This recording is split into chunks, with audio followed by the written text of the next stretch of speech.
ഇവിടെ എല്ലാവർക്കും പുതുവത്സര ആശംസകൾ. നമ്മൾ കഴിഞ്ഞ വർഷം സബ്ജക്റ്റ് വെർബ് എഗ്രിമെൻറ്റും സബ്ജക്റ്റ് പ്രെഡിക്കേറ്റ് എന്നീ സെക്ഷൻ അവസാനിപ്പിച്ചിരുന്നു. ഈ പുതുവത്സരം നിങ്ങൾക്ക് പഠനത്തിൻ്റെയും വിജയത്തിൻ്റെയും നാളുകളാകുവാൻ സർവശക്തൻ അനുഗ്രഹിക്കട്ടെ. ഇവിടെ നമ്മൾ പുതുവർഷത്തിൽ സെക്ഷൻസ് സ്റ്റാർട്ട് ചെയ്യുകയാണ്. അതിനായി ഞാനിവിടെ തിരഞ്ഞെടുത്തിട്ടുള്ളത് കൺജക്ഷനാണ്. കൺജക്ഷൻ നിങ്ങൾക്ക് എളുപ്പം മനസ്സിലാവുന്ന ഒരു ടോപ്പിക്കാണ്. അതിൽ ഇൻട്രൊഡക്ഷൻ ടോപ്പിക്കാണ് ഞാനിപ്പോൾ ഇവിടെ ഈ സെക്ഷൻ നമ്മൾ കൈകാര്യം ചെയ്യുന്നത്. കൺജക്ഷൻ എന്ന് പറഞ്ഞു കഴിഞ്ഞാൽ ജോയിനിങ് വേർഡ്സ്. അത് വാക്കുകളെയും ഫ്രേസുകളെയും ക്ലോസസിനെയും സെൻറ്റൻസുകളെയും യോജിപ്പിക്കാൻ ഉപയോഗിക്കുന്ന വേർഡ്സാണ് കൺജക്ഷൻ.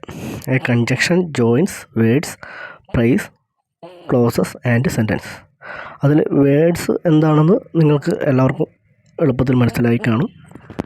അതായത് രണ്ട് വാക്കുകളെയോ രണ്ട് ഫ്രേസുകളെയോ രണ്ട് ക്ലോസസിനെയോ രണ്ട് സെൻറ്റൻസുകളെയോ യോജിപ്പിക്കാൻ ഉപയോഗിക്കുന്നതാണ് കൺജക്ഷൻ.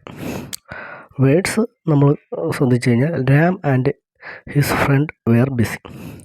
ഇവിടെ രാമിനെയും ഫ്രണ്ട് എന്ന വാക്കിനെയും ആൻഡ് എന്ന കൺജക്ഷൻ ഉപയോഗിച്ച് ജോയിൻ ചെയ്തിരിക്കുന്നു. ഇനി നിങ്ങൾക്ക് കൂടുതൽ ശ്രദ്ധിച്ച് മനസ്സിലാക്കേണ്ടത് ഫ്രേസസും ക്ലോസസും സെൻറ്റൻസാണ്. ഫ്രേസസ് എന്ന് പറഞ്ഞു കഴിഞ്ഞാൽ it is a group of words with no subject verb combination. It does not give a meaning full sense.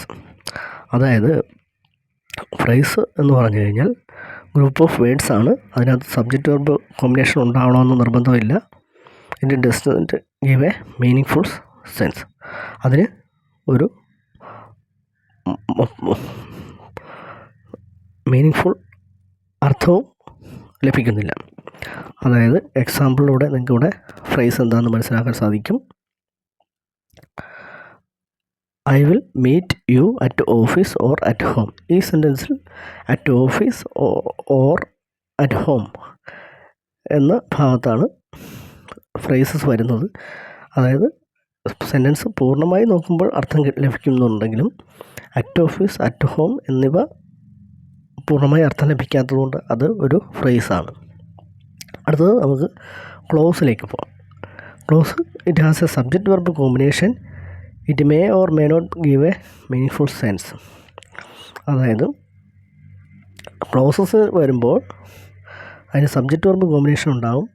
അത് ചിലപ്പോൾ അർത്ഥം ലഭിക്കുന്നതായിരിക്കാം, അർത്ഥം ഇല്ലാത്തതുമായിരിക്കാം. ഇനി ക്ലോസസിൽ independent clause gives meaning full sense.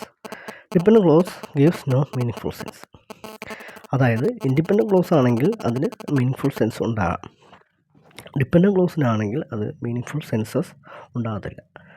ഉദാഹരണം, ആസ് ഹി വിൽ,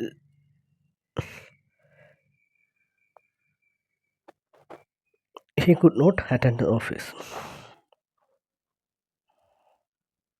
അവിടെ ആസ് എന്ന പ്രയോഗം വന്നതുകൊണ്ട് ഇത് ഒരു ഡിപെൻഡൻറ്റ് ക്ലോസാണ്. He said that he would come. ഇവിടെ ഹി സെഡ് എന്ന സബ്ജക്റ്റ് വെർബ് കോമ്പിനേഷനാണ്. അതുപോലെ തന്നെ ഹി വുഡ് കം, അതും സബ്ജക്റ്റ് വെർബ് കോമ്പിനേഷനാണ്. അതിനെ ദാറ്റ് എന്ന കൺജക്ഷൻ കൊണ്ട് ജോയിൻ ചെയ്തിരിക്കുന്നു. Unless you work hard you will not succeed. ഇവിടെ അൺലെസ് യു വർക്ക് ഹാർഡ് എന്ന് പറയുന്നത് ഒരു ഡിപെൻഡൻറ്റ് ക്ലോസസ് ആണ്. അത് മീനിങ് ഫുൾ അർത്ഥം ലഭിക്കുന്നില്ല. യു വിൽ നോട്ട് സക്സീഡ് എന്നുള്ളത് കംപ്ലീറ്റ് അർത്ഥം ലഭിക്കുന്നുണ്ടെങ്കിലും അത് ഇൻഡിപെൻഡൻറ്റ് ക്ലോസ് ആണ്. അടുത്തതായിട്ട് നമ്മൾ ശ്രദ്ധിക്കേണ്ടത് സെൻറ്റൻസ് ആണ്. It has a subject verb combination. It always gives meaning full sense. സെൻറ്റൻസിൽ വരുമ്പോൾ സബ്ജക്റ്റ് വെർബ് കോമ്പിനേഷൻ ഉണ്ടാവും. ഇത് എപ്പോഴും മീനിങ് ഫുൾ അർത്ഥം ലഭിക്കുകയും ചെയ്യും.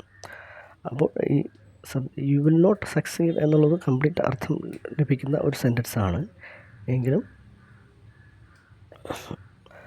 അൺലെസ് യു വർക്ക് ഹാർഡ് എന്നുള്ള ഡിപെൻഡൻറ്റ് ക്ലോസ് വരുമ്പോൾ അത് മീനിങ് ഫുൾ അർത്ഥം ലഭിക്കുന്നില്ല. അപ്പോൾ സെൻറ്റൻസ് കൂടുതൽ കാര്യങ്ങൾ നമുക്ക് ഇനി സെൻറ്റൻസിൽ പഠിക്കാനുണ്ട്. ഈ സെക്ഷൻ കൺജക്ഷൻ്റെ ഇൻട്രൊഡക്ഷൻ സെക്ഷനാണ്. നമുക്ക് തുടർന്ന് വളരെ വേഗത്തിൽ തന്നെ പരീക്ഷയ്ക്ക് തയ്യാറെടുക്കുന്ന എല്ലാ എക്സാമിനും എറർ ലെസ്സിലും ഗ്രാമർ സെക്ഷനിലും ചോദിക്കുന്ന ഈ ടോപ്പിക്ക് നല്ലതായിട്ട് മനസ്സിലാക്കി പഠിക്കുവാൻ നിങ്ങൾക്ക് കഴിയട്ടെ എന്ന് ഞാൻ ആശംസിക്കുന്നു, പ്രാർത്ഥിക്കുന്നു. എല്ലാവർക്കും പുതുവത്സര ദിന ആശംസകൾ. 2024 നമ്മൾ തുടങ്ങിയ ടോപ്പിക്കിൻ്റെ തുടർച്ചയായി നമ്മൾ ഈ സെക്ഷനും പഠിച്ച് മുന്നോട്ട് പോകാൻ നിങ്ങൾക്ക് കഴിയട്ടെ എന്ന് ആശംസിക്കുന്നു. Okay, thank you all.